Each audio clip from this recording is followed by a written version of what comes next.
The Raven by Edgar Allan Poe, read by KatherineOfSky.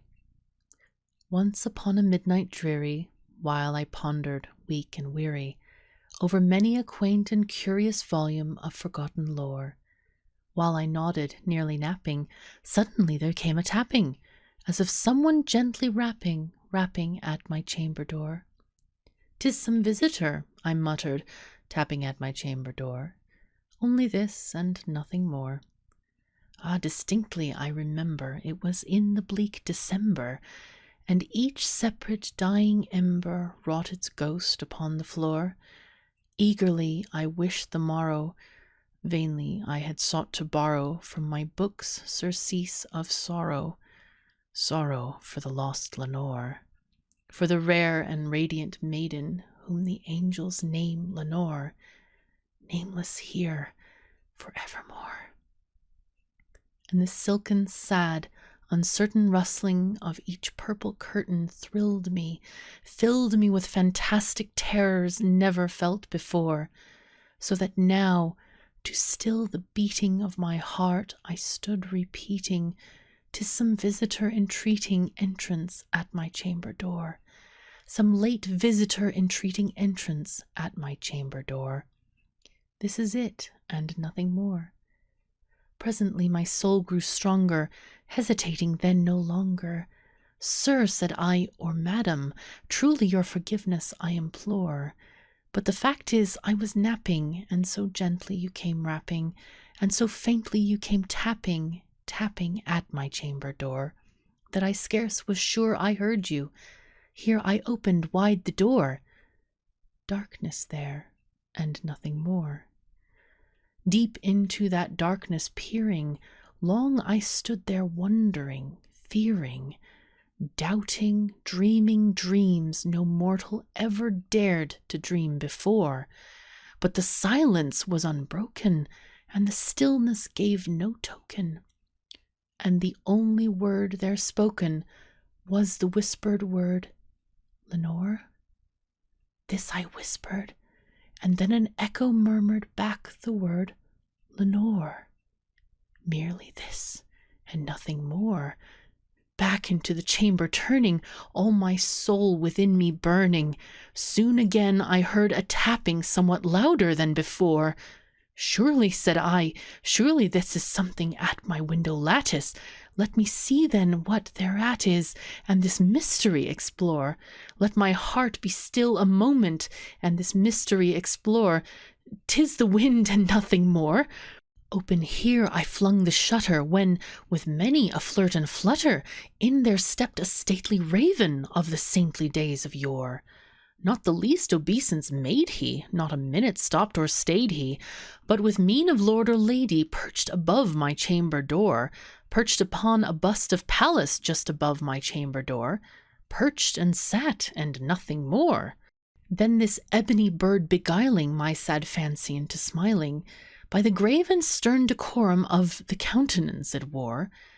"Though thy crest be shorn and shaven, thou," I said, "art sure no craven, ghastly grim and ancient raven, wandering from the nightly shore? Tell me what thy lordly name is on the night's Plutonian shore." Quoth the raven, "Nevermore." Much I marvelled this ungainly fowl to hear discourse so plainly, though its answer little meaning, little relevancy bore, for we cannot help agreeing that no living human being ever yet was blessed with seeing bird above his chamber door, bird or beast upon the sculptured bust above his chamber door, with such a name as Nevermore.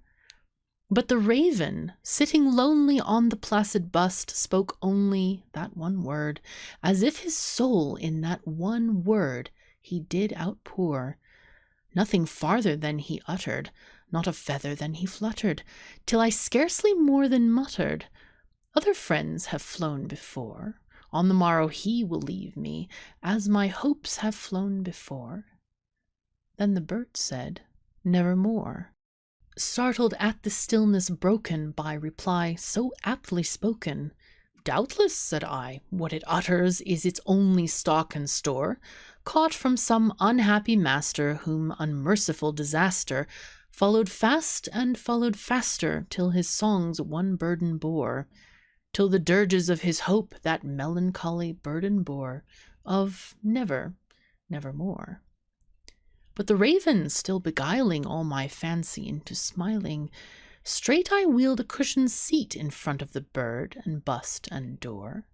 Then upon the velvet sinking, I betook myself to linking fancy unto fancy, thinking what this ominous bird of yore, what this grim, ungainly, ghastly, gaunt, and ominous bird of yore meant in croaking nevermore.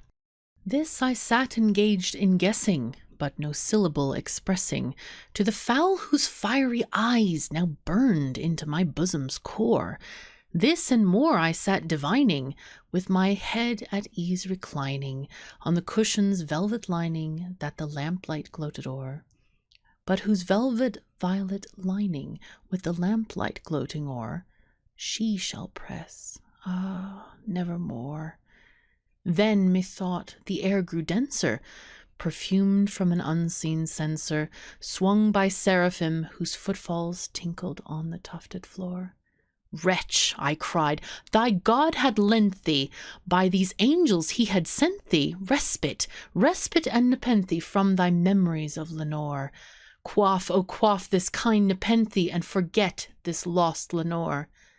Quoth the raven, nevermore.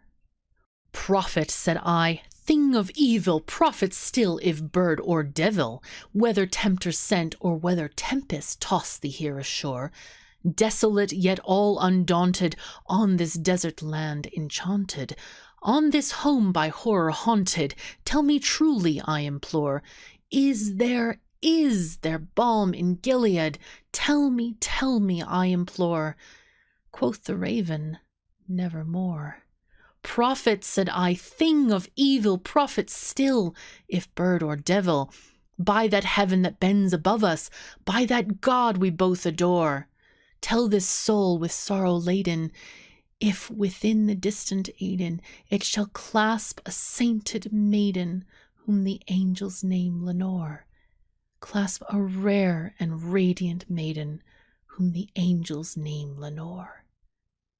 Quoth the raven, nevermore. Be that word our sign of parting, bird or fiend, I shrieked upstarting. Get thee back into the tempest and the night's Plutonian shore. Leave no black plume as a token of that lie thy soul hath spoken. Leave my loneliness unbroken. Quit the bust above my door. Take thy beak from out my heart, and take thy form from off my door. Quoth the raven, nevermore. And that raven, never flitting, still is sitting on that pallid bust of Pallas just above my chamber door, and his eyes have all the seeming of a demon's that is dreaming, and the lamplight o'er him streaming throws his shadow on the floor, and my soul from out that shadow that lies floating on the floor shall be lifted nevermore.